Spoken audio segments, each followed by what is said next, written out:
Hello' guys, আজি আমি discuss কৰিম টপ 5 ক্ৰিপ্ট' কইনছ, 5টা ক্ৰিপ্ট' কইনছৰ বিষয়ে যিকেইটা টপ ৰেংকত আজি চলি আছে। তাৰ ভিতৰত ফাৰ্ষ্টতে আছে বিটকইন। বিটকইনৰ কথা আমি সকলোৱে জানো। বিটকইনৰ দাম আজি কিমান? আমি যদি গুগলত চাৰ্চ কৰোঁ how to price in bitcoin in India, আহি যাব লগে লগে বিটকইন বৰ্তমান 35,000, 40,000, 45,000, 42,000 এনেকুৱা ডলাৰ চলি আছে। গতিকে ইণ্ডিয়াৰ পইচা মতে হিচাপ কৰিবলৈ গ'লে 30 লাখ, 32 লাখ, 40 লাখ এনেকুৱা, কেতিয়াবা ওপৰ হয় কেতিয়াবা নিচত ডাউন হয়, এনেকুৱাই চলি আছে।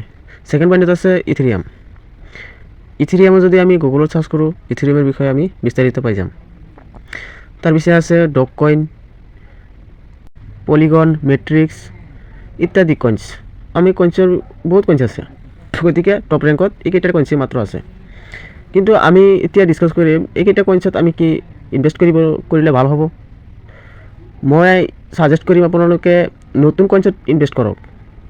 ইয়াৰ কাৰণটো হৈছে নতুন কইনছ মাৰ্কেটত আহি লাহে লাহে ই গ্ৰ' হয়, আৰু ই যেতিয়া গ্ৰ' হৈ থাকে তেতিয়া আমাৰ মনটো ভাল লাগে, আৰু কইনছকেইটা নিশ্চয় এদিন ভাল এটা প্ৰফিট দিব লগা হয়।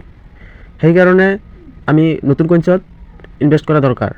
পুৰণা কইনছতো ইনভেষ্ট কৰিব পাৰোঁ, তেনেকুৱা আমাৰ কেপাচিটি নাই, কাৰণ পুৰণা কইনছত ইনভেষ্ট কৰিবলৈ হ'লে বহুত টকাৰ দৰকাৰ।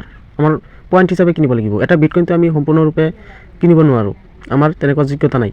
গতিকে আমি নতুন কইনহে কিনিব লাগিব। কম পইচাত কিনি কেইদিনমান ৰাখি তাৰপিছত বেছি টকাত আমি বিক্ৰী কৰিব পাৰি। তেনেকৈ আমাৰ ফৰ্চ কইন আছে, আৰু নতুন নতুন বহুতো কইনছ আহি আছে। গোটেইকেইটাতকৈ মই আশা কৰোঁ ফৰ্চ কইনেই ভাল হ'ব। গতিকে ফৰ্চ কইন নতুন মাৰ্কেটত আহি আছে ফেব্ৰুৱাৰী মাহত। এটা ফৰ্চ কইনৰ দাম $10, $8 হ'বই।